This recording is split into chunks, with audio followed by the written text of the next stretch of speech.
Doctors are dirty, lying, cheating motherfuckers. Dirty, lying, cheating motherfuckers. Once again, we're back, ladies and gentlemen, all other genders, fenders, benders. I am Micc Czech, hashtag 360STUPID. I am the king of stupid, asking you, smart people, simple questions. What's happening, buddy? Good to see you again. Good to see you again, Mike. It's been 40 minutes. It went fast. I really enjoyed the first part.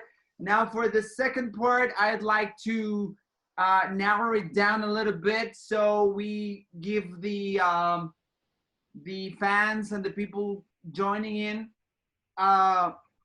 more specific sense of, first, what's in the future for the King of Stupid, what you're gonna do about your media, your channels, your platforms, and two, some sort of conclusion on your side, because this I want to be clear with everyone listening, to all the fans and people listening to this.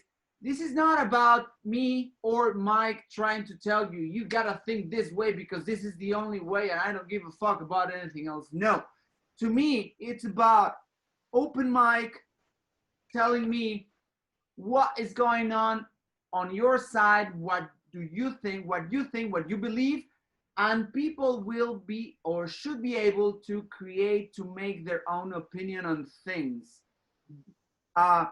Related to their background, to their culture, to their country, to whatever.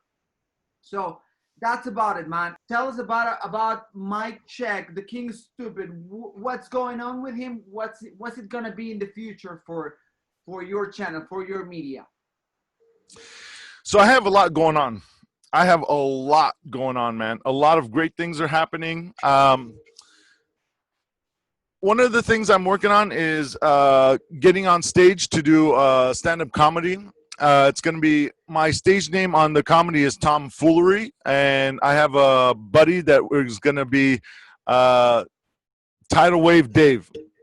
So it's going to be Tom and Dave, the comedy duo. We've been working on this for a bit now. That should take off in the next month or so. This channel, I don't know where this channel is going, but everybody has said that it's entertaining. Not everybody has liked it, and I don't want everybody to like it, but the information I put out there, I want it to mean something, you know. I want it to touch people, not always in the pleasant way, just be there, you know, like, because a lot of times I ask questions that everybody would want to ask, but is always just kind of like hesitant to ask. Or even in school, I just wanted to know everything. So I think this podcast, as Micc Czech, King of Stupid, is gonna take off because the timing is right. You know, the timing on just sitting here in my place, just putting up my kimono from Japan and just talking shit. This is what the world needs right now. So I kind of just did it just to do it, and it's really taken off, man. My downloads are increasing. I was checking your walk in the morning, early morning yesterday, I think, with your dog, and you were talking about it. Like the downloads are skyrocketing. Like, dude, people are listening to this shit. yeah. And I was just like, I just wanted, and this is really therapy. Morning rage dump. I just go out there and I floor and I fucking talk a lot of shit. It comes out. Those are the ones that I think they should be.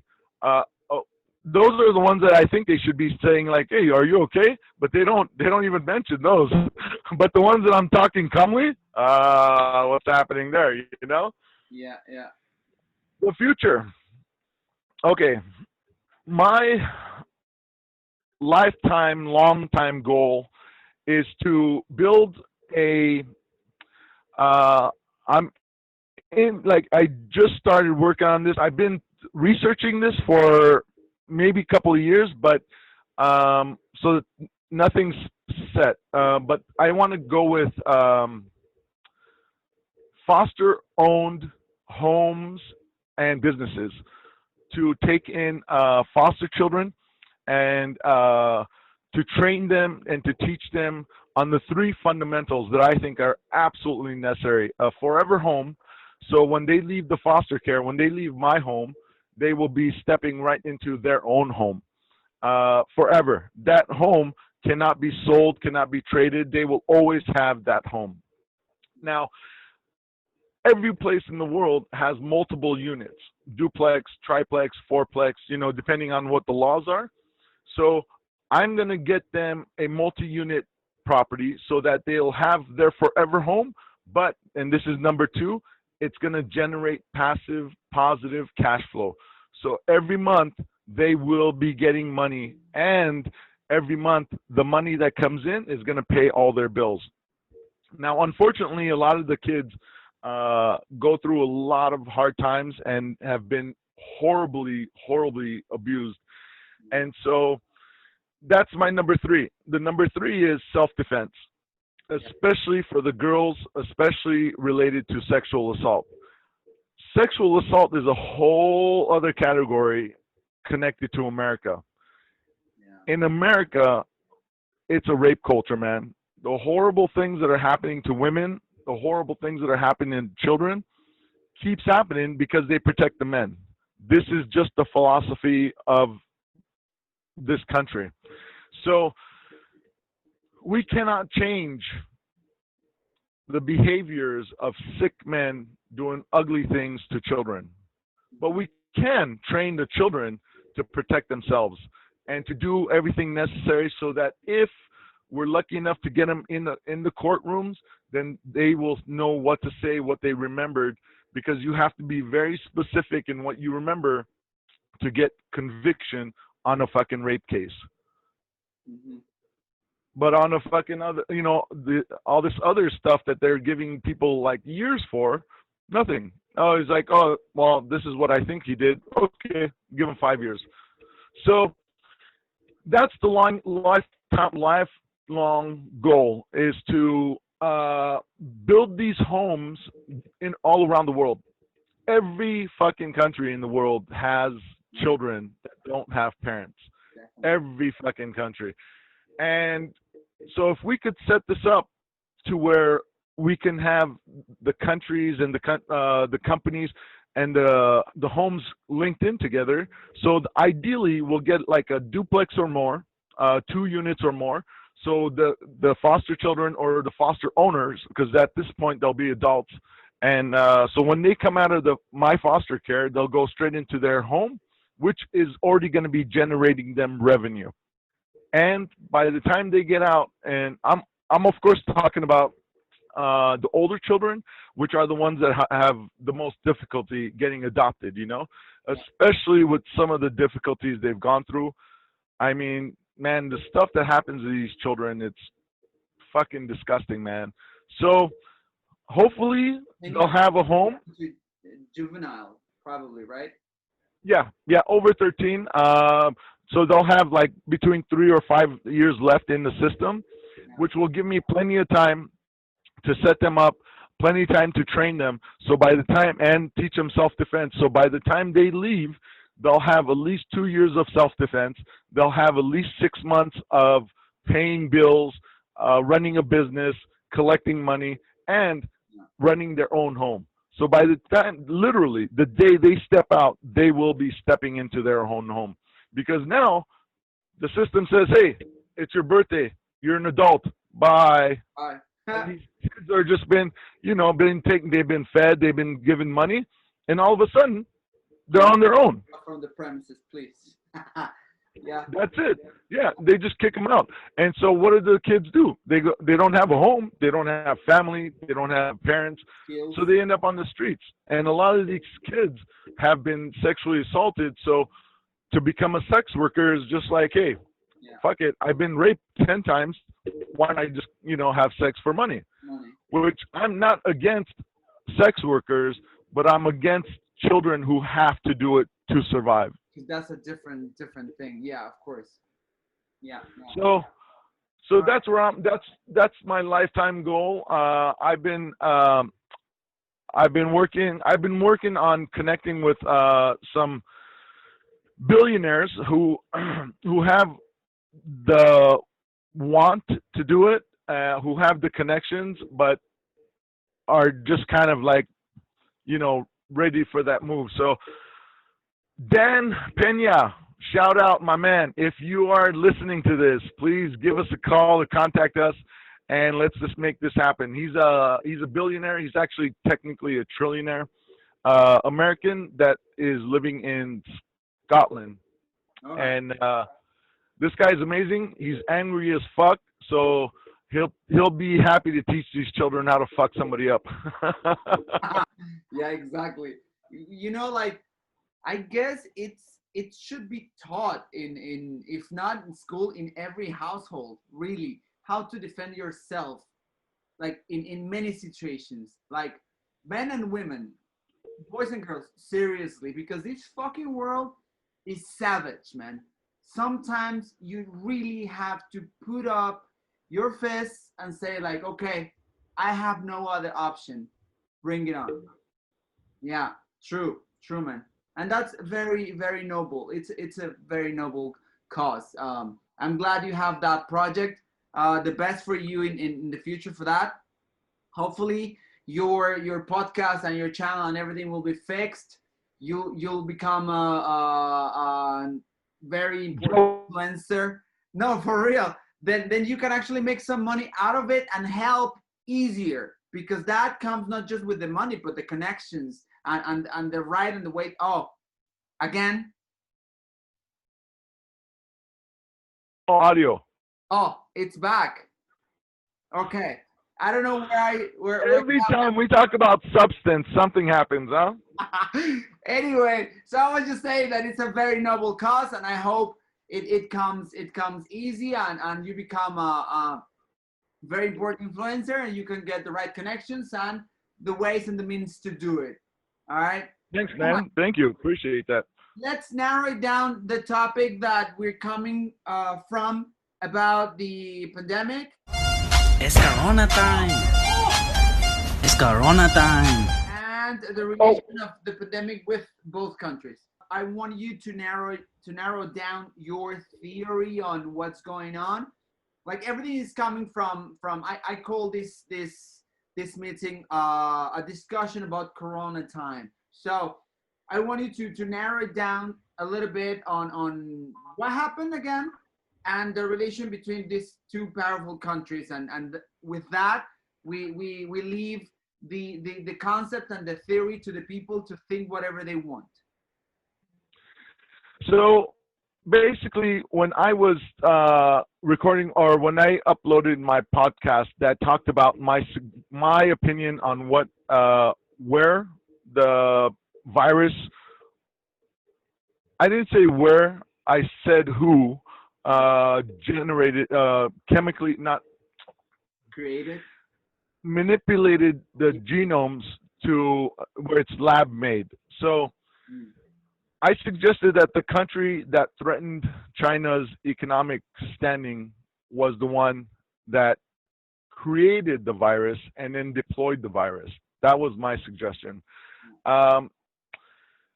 When I also touched a little bit on what we already talked about on the first video about right now they're having us do everything that goes against the protection, to protect yourself. Like staying home, staying indoors is actually how it gets spread much faster.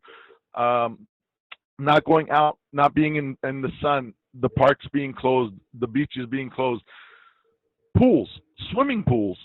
Man, this is, you've been in a swimming pool. Yeah. You've been in, right?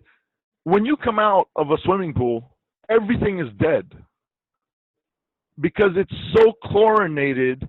Nothing lives in that, and that's why they chlorinate it, so there's no bacteria and no other things growing in it, because it's one human coming in, one human coming out. So all their whatever they're bringing in comes in there, so they have to saturate it with a lot of chlorine. Everything dies. Your eyes, the fluids in your eyes, if it touches the chlorine, it wipes out that fluid and it kills everything there. That's why our eyes just turn to red and shit like that. True. Why would they close pools?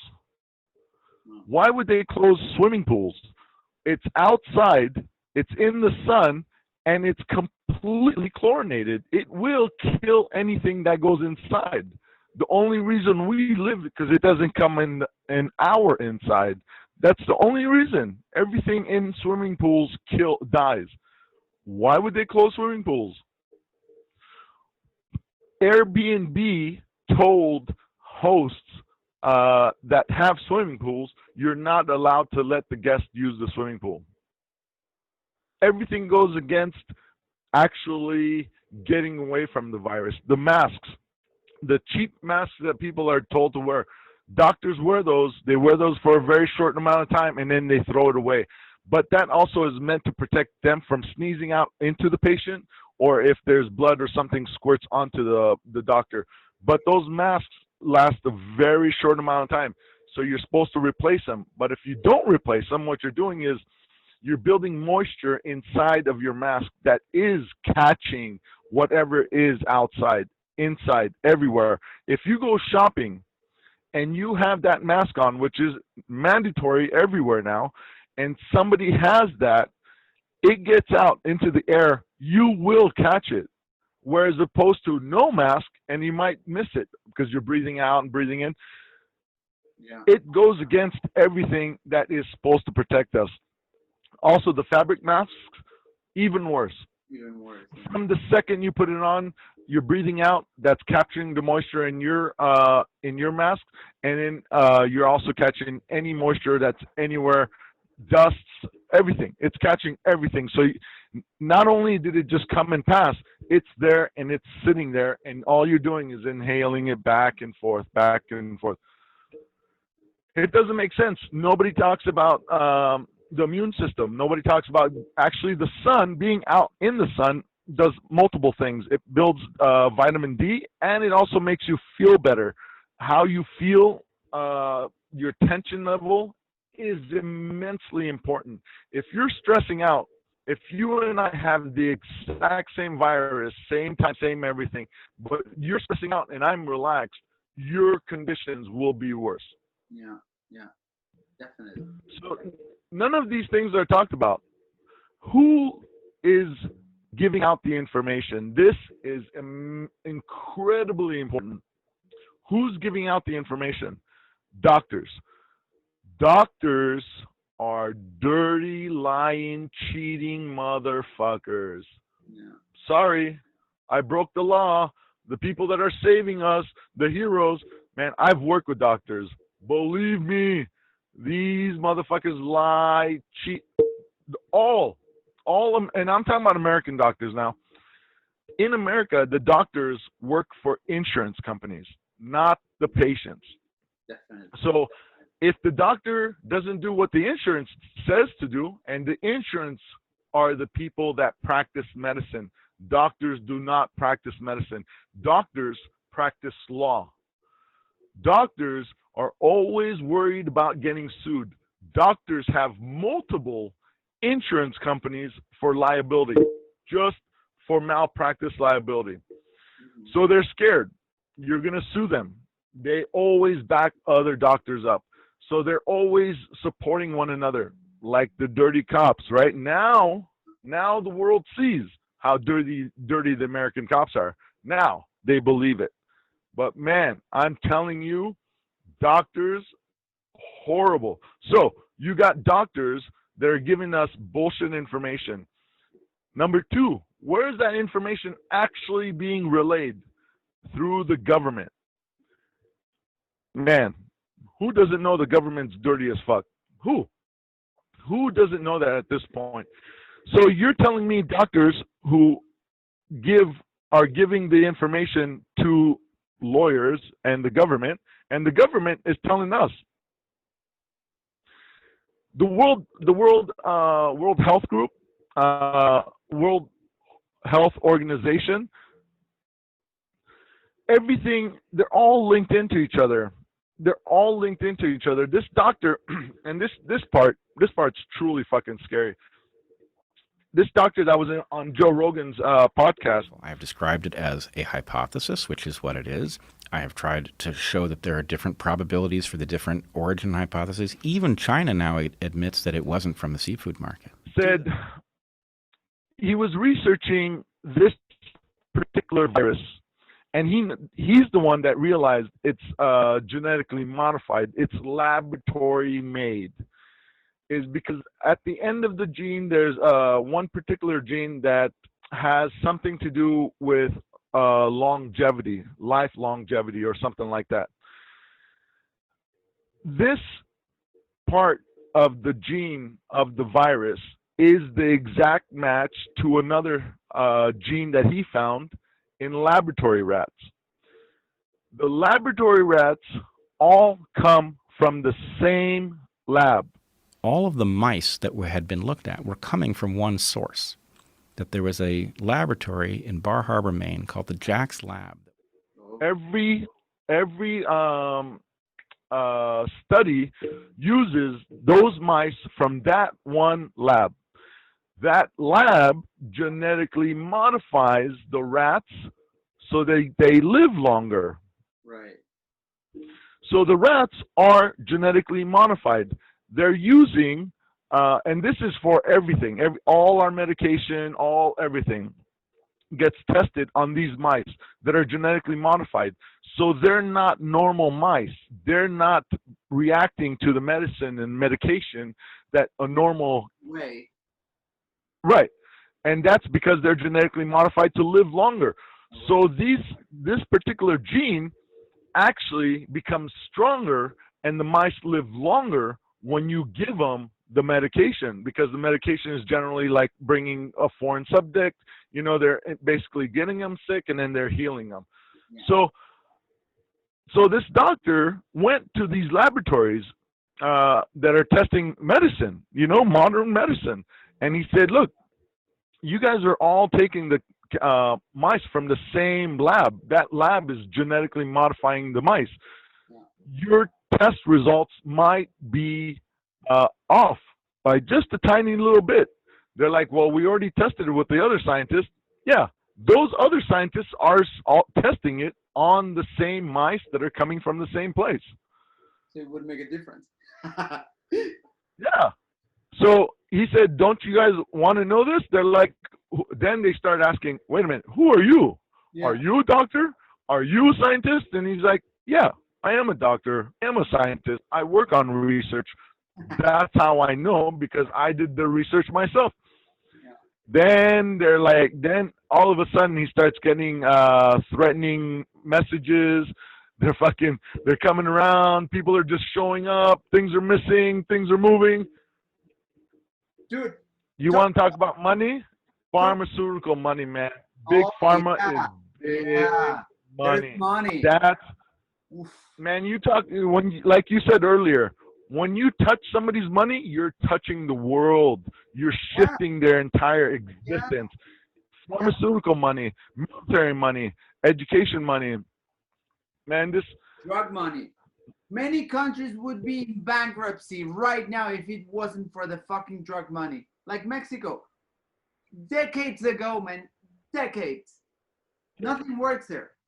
But somehow they're still in the first 3 or 4th place in the whole fucking continent. How come? Well, there are trillions of fucking US dollars of illegal drug money in it. That's why. And weapons coming from America.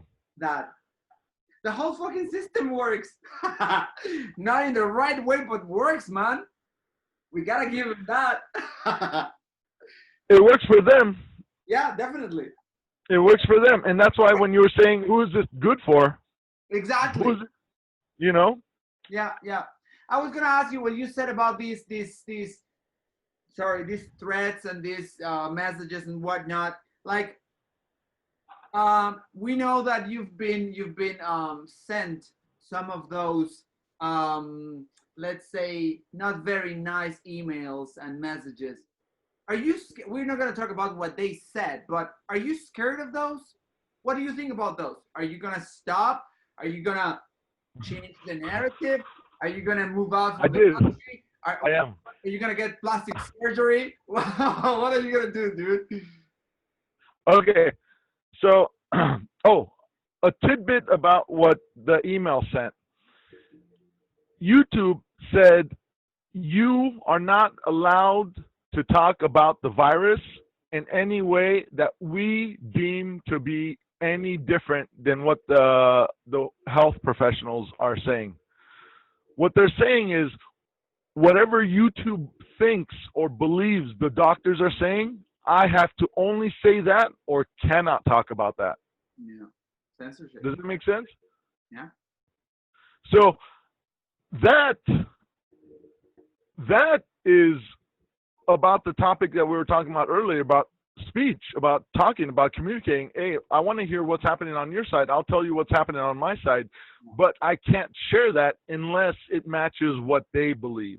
Not even what it is, not even what doctors are saying, but what they think the doctors are saying. Right. What's his name? Jimmy Dore. I don't know if you know about Jimmy Dore. This guy is like, he says it all. I mean, he doesn't give a fuck. He says it all. He had to get approval from YouTube to talk about COVID. Really? How do they give him? Just to talk about it. But said, he's monetized. I'm not monetized. So for me, all they could do is just pull my videos and give me a restriction for a week. But for him, he could lose his money. He could lose his business. He could lose everything. He could be shut off from YouTube the rest of his life. Yeah, yeah. Like all his revenue comes from that, I believe, like for that guy. Yeah. Yeah. Right. Okay. Well, then. So to answer your question. Yeah, yeah. Yes, I am deadly terrified of the American government. Yes, I am deadly terrified of YouTube, Google, and of course Alphabet, the owners of all these companies. I know that in a second they can have me fucking locked up or bring charges or just say, look, this guy is crazy and he needs to be institutionalized. Lock him up. Right. Absolutely, man. Absolutely. So have I changed the narratives? Hell yeah. Do I talk about it? Hell no. Right. My man, I'm not born in America, so I'm not a true American. They can still deport me. I was born in Iraq. I came as a 6-year-old, became a citizen under my mom's naturalization. Right.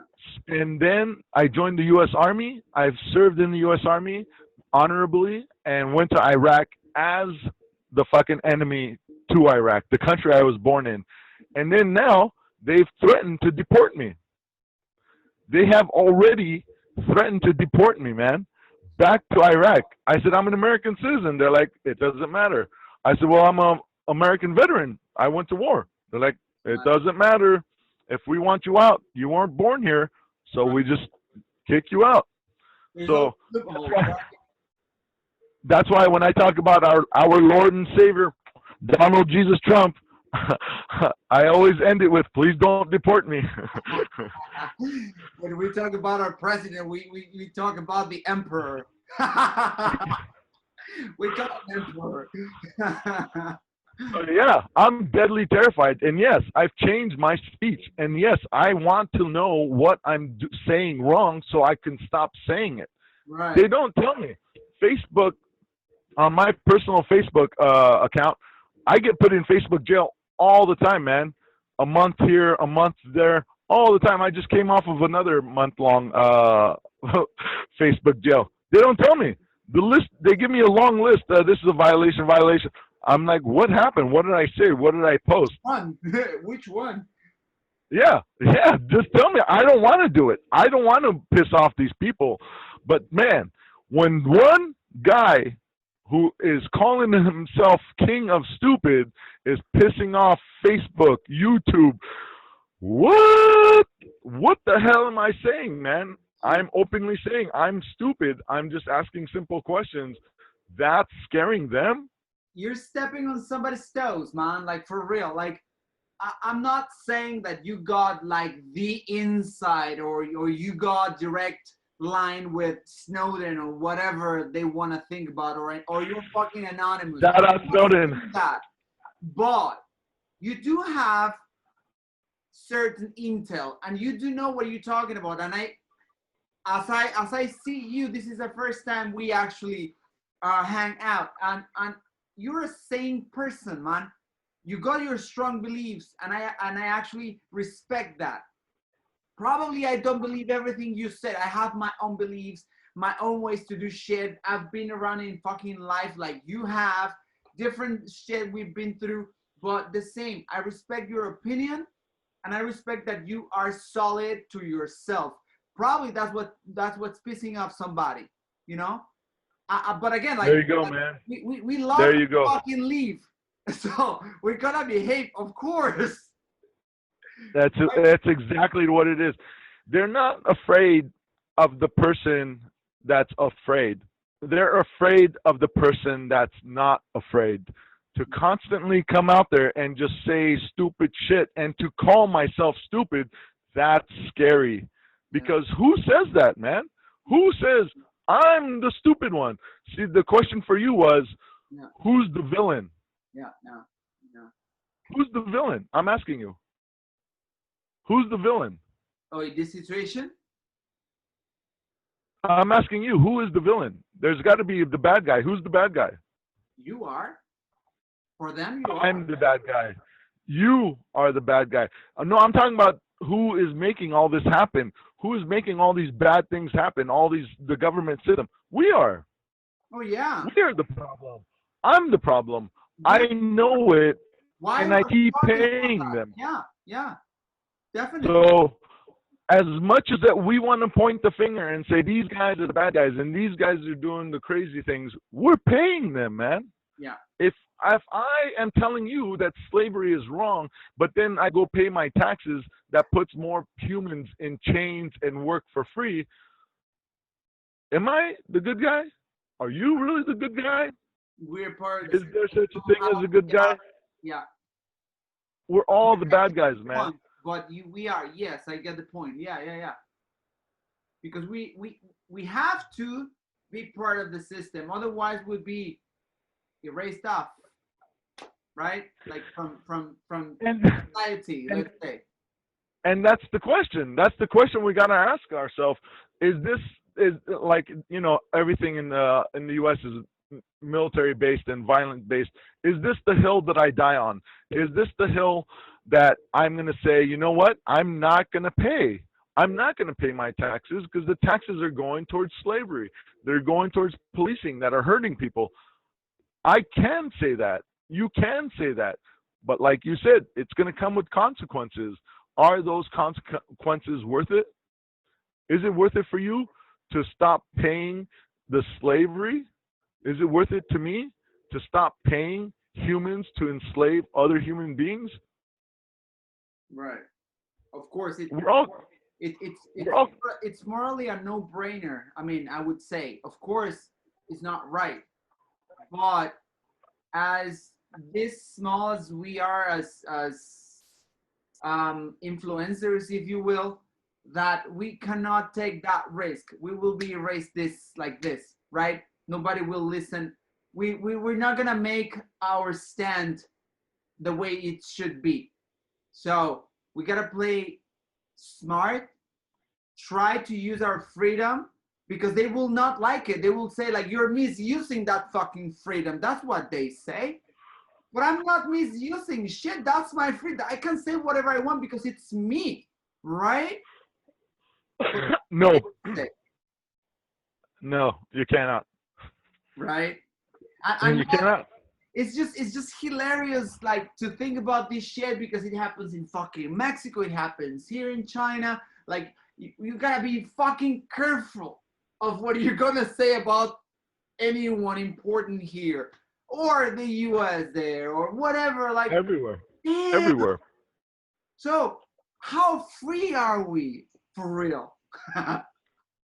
That's the question, my man. That's the question. And do you want freedom? And do you want other people to have freedom? So then we got to ask some of the more difficult questions. What's our role? Do we want to give people freedom? Because, you know, if you give everybody freedom, some freedom says, I want to take that guy's shoes, or I want to take that guy's wife, or I want to take that guy's house. Yeah, that's it. Is freedom really good? Are we actually wanting freedom? Do we really want to give freedom to other people? What about the bad people? So on my podcast, I've mentioned that there are no good people. We're all measured on how bad the other person is. So I call myself a good person because there's another guy that does much worse. So am I really good? Am I really bad? It's like how temperature is measured. And you're not that good. Yeah, it's like temperature is measured by heat or the lack of heat. So there is no such thing as cold, but we all say, hey, it's cold. What we're actually saying is there's lack of heat. Same with people. I speed, I drive fast, I violated some laws, I'm sure, and I do a lot of stupid things. Of course, so I'm not stupid. I'm sure you I'm do. I'm not a good guy, you know? But to say that, to accept that, and then to talk as somebody who recognizes their part in it, that's the change they are terrified in. Not that you and me are going to change 1,000 people's minds, that we are changing ourselves, that we're looking in the mirror. The camera that's looking into me, I'm looking into it. It's telling me that I'm the villain. Right. I allow this to happen. I pay them to do it. I don't stand against it. Yeah. You become complacent and you become part of it by villain automatically, or however. It's not automatic. Yeah. It's not automatic, my man. We're doing it consciously. I pay my taxes, knowing where it's going.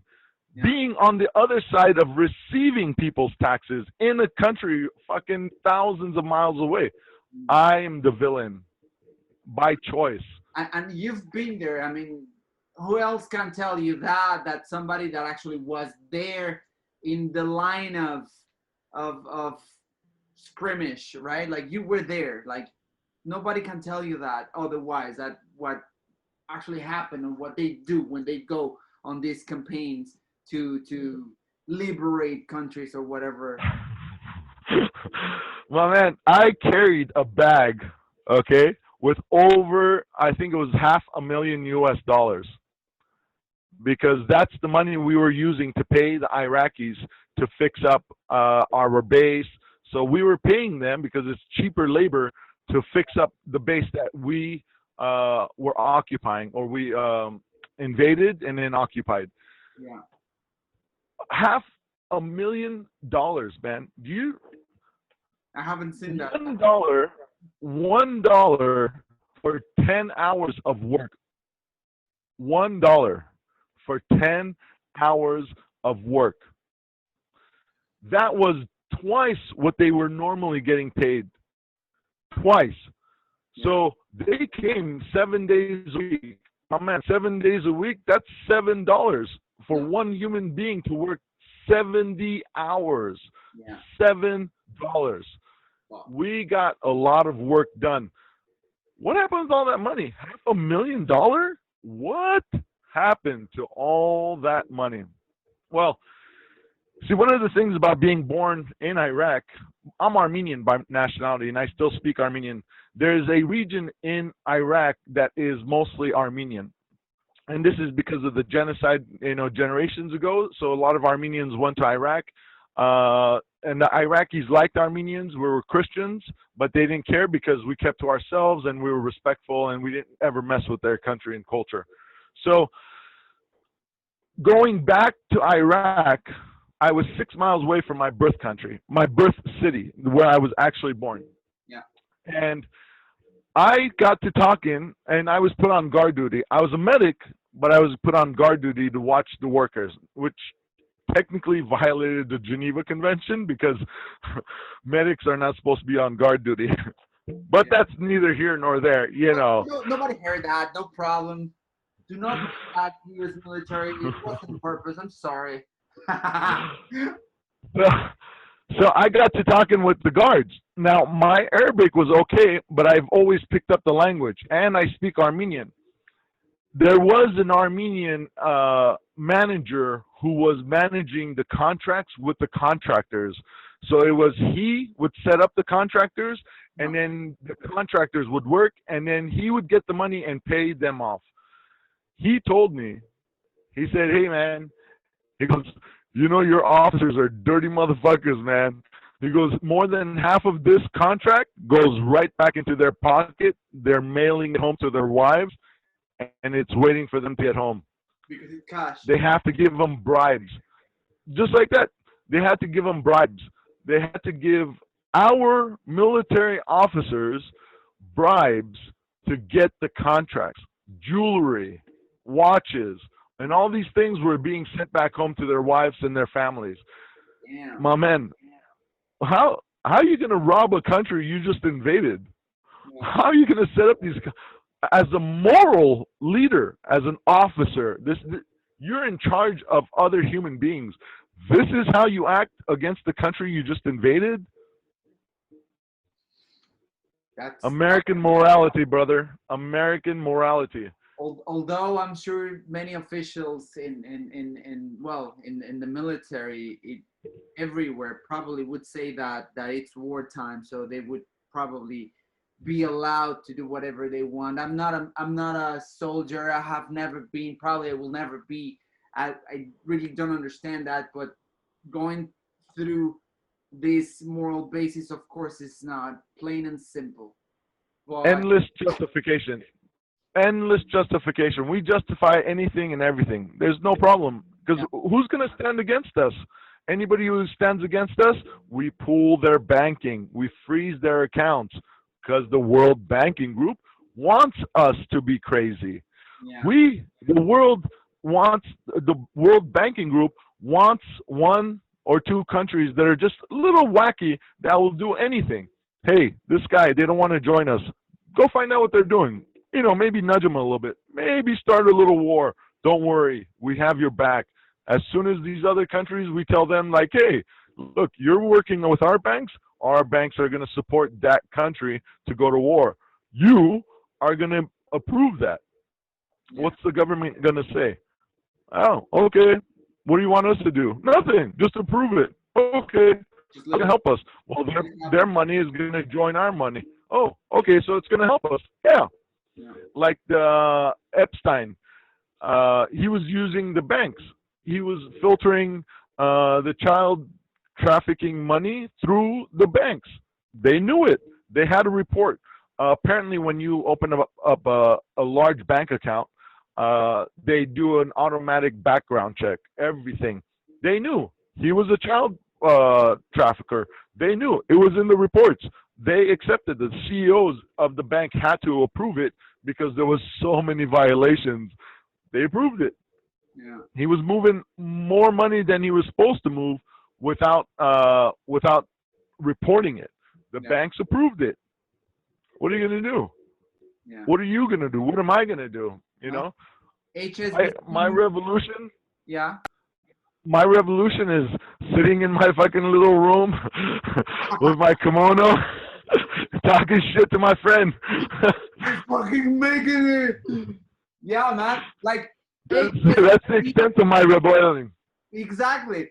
HSBC moved like 50% of the drug money in the last 6 years with the former president, and when they found out, they were just fined. Like what? $10 million? Come on, $10 million is nothing. They moved trillions of fucking dollars, but nobody's anything, you know? Do people want to know?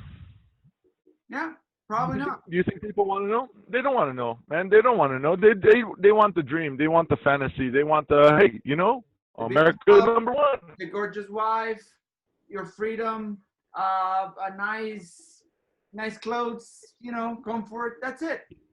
I don't want to know. They don't care, man. Things. Close the window. My man, they don't want to know where the toilet water goes. Mm-hmm. They don't want to know where their own shit goes. Yeah. And They don't want to know. They just fucking close the door. Oh fuck, it stinks. Just close the door. Problem solved. If the doctor tells you you have cancer, kill the doctor. Your cancer goes away. I'm gonna finish with that exactly because that was in the first video. You kind of started with that phrase. Yeah, I love it, man. Dude, it's been awesome. It's been like 80 minutes of stupid. And that's right. King of Stupid here. Micc Czech MICC as in the Republic. And I loved it, man. Thank you very much for giving me the opportunity to talk with you and get to know your point of view, because I've been hearing about why people think you're like nuts or stupid, literally, or whatever. And I'm like, why are they saying that? Let me just fucking listen myself to what the man has to say, because then I might be stupid myself. I got some pretty strong points of view sometimes, you know? So I really want to do it. Do you feel stupid? I do. I do. Many times, man.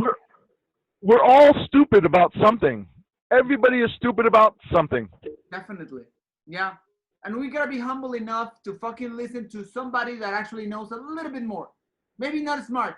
Maybe he's just less stupid than me.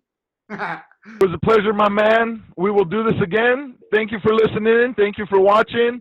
PayPal.me/360stupid. Patreon.com/360stupid. Venmo.com/Micc Czech. That's MICCCZECH. I am Micc Czech, the king of stupid, here at #360stupid. Thank you for listening in. Thank you for watching. Send it in. We hate no one. We love those who donate. So send it in that cash. We love you all. Thanks for listening in. I'm gonna be writing all that information here in the video when I edit it quick, so everything is gonna appear. So the people that truly wanna contribute to your cause, well, they can just, bring it in. And again, thank Sounds you, great, man. Muffin, for all the Muffin couriers out there. That was Micc Czech. You gotta go check him out. He is definitely a persona to follow. I love it, man. Good, man. Have a good All right, one. brother. Stay safe, man. Yeah. It's Corona time. It's Corona time.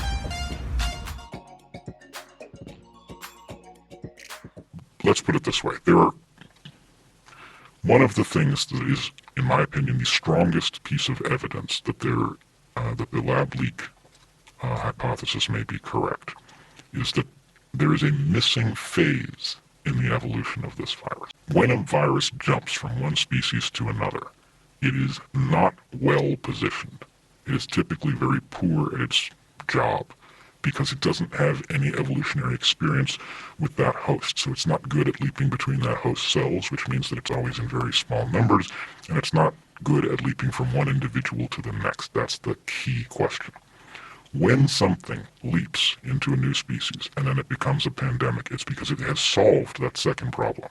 It has figured out how to infect that creature in such a way that the creature spreads it to others of its kind. There is no evidence in the case of this virus that that happened. It showed up in Wuhan and spread immediately. It became a pandemic. It already had experience. Now, how it got that experience, we don't know.